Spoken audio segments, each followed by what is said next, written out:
ওরে সোনা ময়নারা, যারা সুন্দরবন গেছো, কক্সবাজার গেছো, যাই মনে কর হাত পায়ে একবারে রোদে পুইরে কালো কয়লা করে লিয়ে চলে আসিছো। তারে জন্য দেখ কি লিয়ে চলে আসিছি। তোরা যারা টাকা খরচ করে গায়ে জিনিসপাতি মাখতে মনে কর গায়ের মধ্যে চুলচুল করে কুরকুর করে, আমার মতো তারে জন্য দেখ এটা লিয়ে আসিছি।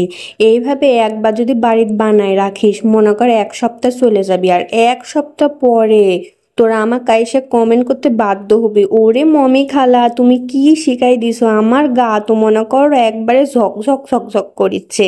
আমার এই দেখানো পদ্ধতিতে তোরা যদি একবার এই স্ক্রাবটা বানাস আর যদি গায়ে মাখিস টানা 1 সপ্তাহ, মনে কর তোরে গায়ে যত রকমের মনে কর ময়লা শ্যাদলা আছে আর রোদে পুরা দাগ আছে তা মনে কর এক নিমিষে ঝকাত করে একবারে মনে কর নাই হয়ে যাবি। তোরা আমার এই একবার ব্যবহারই খালি দেখ যে আমার 2 হাতের মধ্যে কতখানি পার্থক্য, বাপ রে বাপ।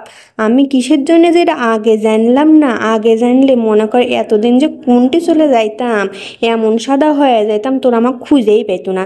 তোরা দেখতে পেয়েছো মাত্র একবার ব্যবহারে কত সুন্দর চকচক করেছে, মা গো।